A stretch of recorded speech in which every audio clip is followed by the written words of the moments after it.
আজ খুবই একটা লোভনীয় রেসিপি নিয়ে এলাম। দেখতেই পাচ্ছ, সবাই দেখলেই বোঝা যাচ্ছে এটা খুবই লোভনীয়।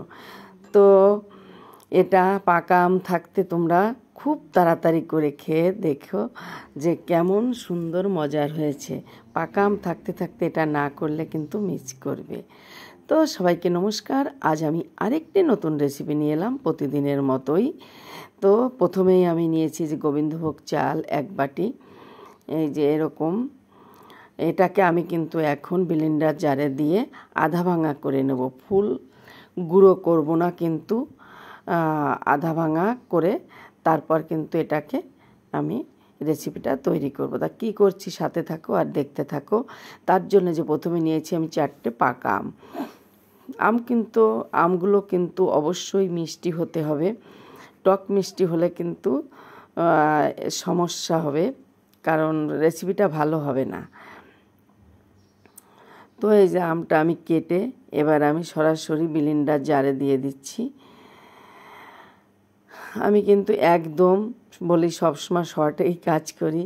আমি আলাদা বাটিতে না রেখে আমি একবারই কিন্তু এটাকে ব্লেন্ডার জারে দিয়ে দিচ্ছি আমটাকে। তো এভাবে তোমরা করে খেয়ে দেখো, এটা কিন্তু খুবই মজার একটা রেসিপি।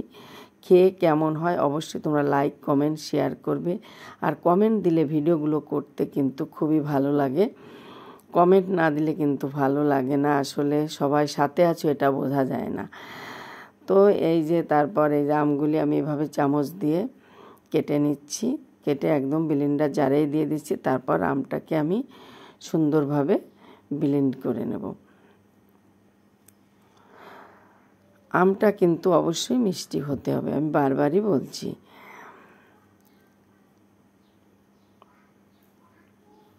তো এই যে আমার একদমই হয়ে গেছে। এটা আমি এখন ব্লেন্ডার জারে দিয়ে একটু ব্লেন্ড করে নেব। এই যে আমি আমটা করে নিয়েছি, ঠিক এরকম হয়েছে। আমটা বেশি সুন্দর হয়ে গেছে, একদমই সুন্দরভাবে হয়ে গেছে, এই যে দেখতেই পাচ্ছ। তারপর আমি এই যে দিয়ে দিচ্ছি দুধ 1 লিটার পরিমাণ। 1 লিটার দুধ দিলেই আসলে 1 বাটি চালে 1 লিটার দুধ দিয়ে আমি করে থাকি। এটা খেতে কিন্তু অসম্ভব মজার একটা রেসিপি। এটা কিন্তু একদম গরুর দুধ, দুধটা খুব ভালো, যার জন্য 1 লিটারেই আমার হয়ে যায়। আর এই যে চালটা আমি আধা ভাঙা করে রেখেছিলাম, এই যে দেখতেই পাচ্ছ। এইভাবে চালটা এখন আমি দিয়ে দিচ্ছি দুধের মধ্যে।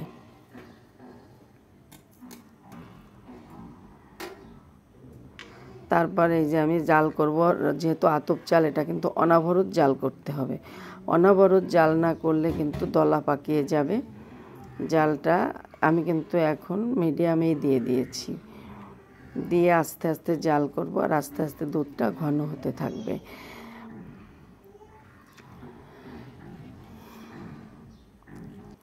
তো যদি ভালো লাগে, নতুন বন্ধু হলে চ্যানেলটি সাবস্ক্রাইব করে চ্যানেলটির পাশে থাকবে, আর পাশে থাকা বেল আইকনটি অন করবে, তাহলে আমার নতুন নতুন রেসিপি পেয়ে যাবে। আর যারা চ্যানেলটি সাবস্ক্রাইব করেছে তাদেরকে অসংখ্য অসংখ্য ধন্যবাদ।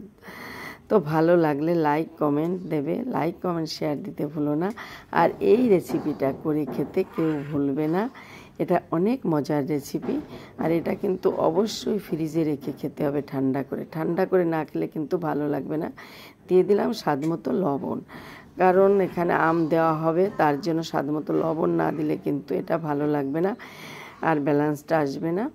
তো এইবার আমার মনে হচ্ছে চালটা একদমই হয়ে গেছে, কিন্তু তারপরেও আমি এটাকে হাত দিয়ে টিপে দেখিয়ে দিচ্ছি। চালটা যদি না সিদ্ধ হয়ে যায়, একদম নরম না হলে কিন্তু চিনি দিলে তারপর কিন্তু চালটা শক্ত থেকে যায়, আর নরম হয় না। এই যে দিয়ে দিলাম চালটা, চাল দিয়ে তারপরে যে আমি এবার এটাকে জাল করছি চিনি। এইবার এই পর্যায়ে আমি এখন চিনিটা দিয়ে দেবো। আর আমি কিন্তু সবসময় লাল চিনি খেয়ে থাকি, তোমরা জানো।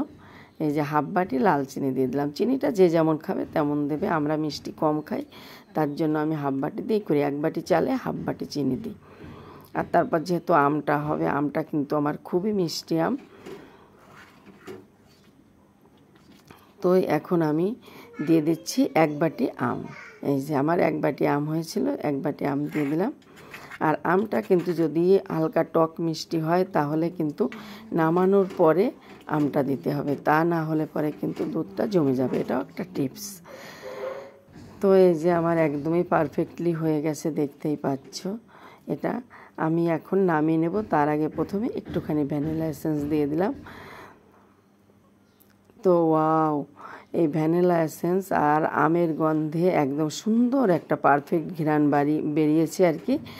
তো এইবার এটাকে আমি নামিয়ে নেব, আর বেশি সময় জাল করব না। এখনই মনে হচ্ছে আসলে একটা লোভনীয় রেসিপি। তো এই যে আমি এখন এটাকে নামিয়ে নিচ্ছি, নামিয়ে তারপর ঠান্ডা হয়ে গেছে। এই পর্যায়ে আমি কিন্তু আবার 1 কাপ আম ডুমডুম করে কেটে দিয়েছি। তাহলে আমটা যখন গালের মধ্যে পড়বে তখন কিন্তু খেতে খুব ভালো লাগবে। তো এখন একদমই হয়ে গেছে। আমি এখন সলভ করে নিচ্ছি বাটিতে। এই যে দেখতেই পাচ্ছ, এটা কিন্তু আসলে দেখতে যেমন হয়েছে খেতে অসম্ভব লোভনীয় হয়েছিল। একবার হলো ট্রাই করতে পারো, ট্রাই করে অবশ্যই জানাবে। তো তারপরও কিন্তু আমি এইটা ফ্রিজেই রেখেছিলাম কড়াই ধরে, তারপর এখন আবার এই বাটি ধরে সব আমি রেখে দেবো। তারপর আবার একটু কিছু কাটা আম কেটে এখানে ডেকোরেশন করে দিচ্ছি, দেখার জন্য ভালো লাগে আর খেতেও ভালো লাগে।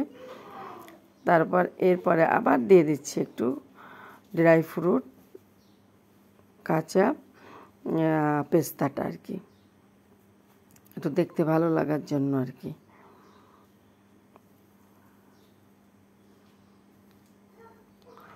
তো এখন আমি এটা দেখতেই পাচ্ছ, দেখে খুবই লোভ হচ্ছে, তাই না? তো আমি এটাকে এত ভালো লেগেছিল খেতে, যেটা বলে বোঝাতে পারবো না। আমার গোপাল কিন্তু খুব ভালো খেয়েছে। সবাই ভালো থাকো, সুস্থ থাকো, সবাইকে ধন্যবাদ। আজ এই পর্যন্ত।